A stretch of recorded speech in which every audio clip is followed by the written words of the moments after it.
ಶ್ರೀ ಗುರುಭ್ಯೋ ನಮಃ. ಹರಿ ಓಂ. ಗುರು ಬ್ರಹ್ಮ ಗುರು ವಿಷ್ಣು ಗುರುದೇವೋ ಮಹೇಶ್ವರ, ಗುರು ಸಾಕ್ಷಾತ್ ಪರಬ್ರಹ್ಮ, ತಸ್ಮೈ ಶ್ರೀ ಗುರುವೇ ನಮಃ.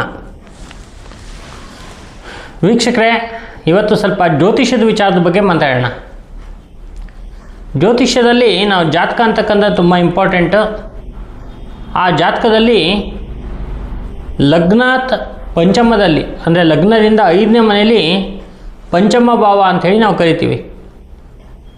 ಅಶ್ವಿನಿಯಿಂದ ಇರುವಂತಹ 27 ನಕ್ಷತ್ರಗಳು, ಮೇಷದಿಂದ 12 ರಾಶಿಗಳು, ಅದನ್ನೇ ಲಗ್ನ ಅಂಥೇಳಿ ನಾವು ಕರಿತೀವಿ. ನಮ್ಮ ಲಗ್ನ ಯಾವುದಾಗಿರುತ್ತೆ, ಆ ಲಗ್ನನೇ ನಮ್ಮ ಆತ್ಮ. ನಮ್ಮ ಆತ್ಮ ಹೆಂಗೆ ನೋಡೋದು, ನಾವು ಒಳ್ಳೆಯವರ ಕೆಟ್ಟವರ, ನಮ್ಮ ರೂಪ ಹೇಗಿದೆ, ಗುಣ ಹೇಗಿದೆ, ಲಕ್ಷಣ ಹೇಗಿದೆ ನೋಡೋಕ್ಕೆ ಲಗ್ನ ಭಾವವನ್ನು ನೋಡ್ತೀವಿ ಜಾತಕದಲ್ಲಿ. ಆ ಲಗ್ನಾಧಿಪತಿ ಎಲ್ಲಿದ್ದಾನೆ ನೋಡ್ತೀವಿ. 3, 6, 8, 12ರಲ್ಲಿ ಇರಬಾರ್ದು. 1, 5, 9ರಲ್ಲಿ ಇರಬೇಕು. 1, 4, 7, 10 ಈ ಥರ ಇರಬೇಕು.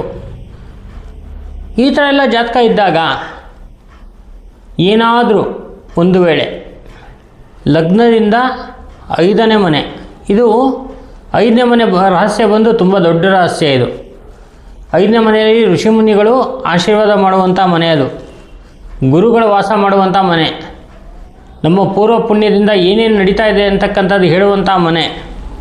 5ನೇ ಮನೆ ನಮಗೆ ನಾವು ಮಾಡಿರ್ತಕ್ಕಂಥ ಕರ್ಮಗಳಿಗೆ ಸರಿಯಾಗಿರ್ತಕ್ಕಂಥ ಒಂದು ಫಲವನ್ನು ಕೊಡುವಂಥ ಮನೆ, ಸಂತಾನವನ್ನು ಕೊಡುವಂಥ ಮನೆ, ಮತ್ತು ತಂದೆಯ ಕೆಲ ವಿಚಾರಗಳು ಆ 5ನೇ ಮನೆಯಿಂದ ಗೊತ್ತಾಗತ್ತೆ.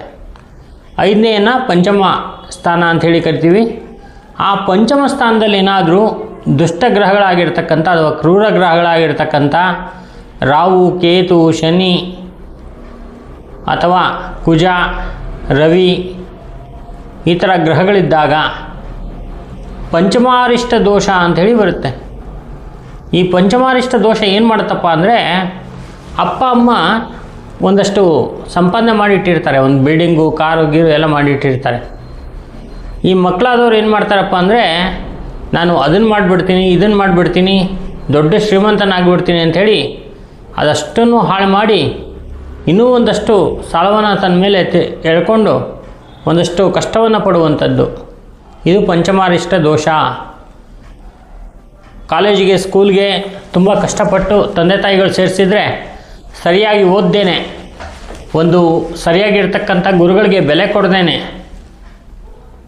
ಬಹಳ ಒಂದು ಹೀನಾಯವಾಗಿರ್ತಕ್ಕಂಥ ಪರಿಸ್ಥಿತಿಗೆ ಬರುವಂಥದ್ದು ಓದಿನಲ್ಲಿ, ವಿದ್ಯೆಯಲ್ಲಿ, ಉದ್ಯೋಗದಲ್ಲಿ. ಇದು ಪಂಚಮಾರಿಷ್ಟ ದೋಷ. ಇನ್ನು ಸಂತಾನನೇ ಇಲ್ಲದೆ ಒದ್ದಾಡೋದು, ಸಂತಾನಕ್ಕೋಸ್ಕರ ಏನೇನೋ ನಾವು ಬೇರೆ ಬೇರೆ ಮಾರ್ಗಗಳನ್ನೆಲ್ಲ ಹಿಡಿಯುವಂಥದ್ದು, ಇದೆಲ್ಲವೂ ಕೂಡ ಪಂಚಮಾರಿಷ್ಟ ದೋಷ. ಪಂಚಮಾರಿಷ್ಟ ಎಲ್ಲಿ ನೋಡ್ತೀವಿ? ಲಗ್ನದಿಂದ ಪಂಚಮ ಸ್ಥಾನದಲ್ಲಿ ನೋಡ್ತೀವಿ. 5ನೇ ಮನೆ ಅಧಿಪತಿ ಏನಾದರೂ ಶುಭವಾಗಿದ್ದರೆ ಅತೀ ಅದ್ಭುತವಾಗಿರ್ತಕ್ಕಂಥ ಒಂದು ಯೋಗ ಬರುತ್ತೆ, ಒಳ್ಳೆಯ ಒಂದು ಅನುಕೂಲ ಆಗುತ್ತೆ. ಅದೇ 5ನೇ ಮನೇಲಿ ಏನಾದರೂ ಕ್ರೂರ ಗ್ರಹ, ಪಾಪಗ್ರಹಗಳು ಕೂತಿದ್ರೆ ಪಂಚಮಾರಿಷ್ಟ ಅಂತಕ್ಕಂಥ ದೋಷಗಳು ಬರುತ್ತೆ. ಆ ದೋಷದಿಂದ ಬಹಳಷ್ಟು ಕಷ್ಟಗಳನ್ನ ಅನುಭವಿಸ್ತೀವಿ, ತೊಂದರೆಗಳನ್ನ ಅನುಭವಿಸ್ತೀವಿ.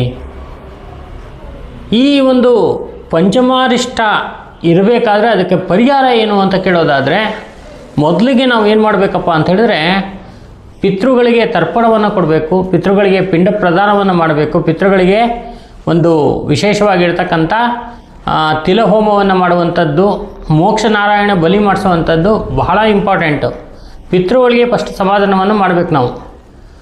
ಅದಾದಮೇಲೆ ನಾವೇನು ಮಾಡಬೇಕು, 6 ತಿಂಗಳ ಕಾಲ ನಾವು ಒಂದು ಬೆಳ್ಳಿ ತಗಡಿನ ಮೇಲೆ ಹುಲಿ, ಮೊಸರು ತುಂಬಿರ್ತಕ್ಕಂಥ ಒಂದು ಪಾತ್ರೆ, ಒಂದು ಒನಕೆ, ಸೂರ್ಯ, ಚಂದ್ರ, ಹಂಸ, ಹುಲಿ, ಛತ್ರಿ ಇಂತಹ ಚಿಹ್ನೆಗಳನ್ನೆಲ್ಲ ಕೆತ್ತಿಸಿ ಒಂದು ತಗಡ ಮೇಲೆ ಅಯ್ಯಪ್ಪ ಸ್ವಾಮಿ ಜಪಾನೋ, ಶಿವ ಜಪಾನೋ,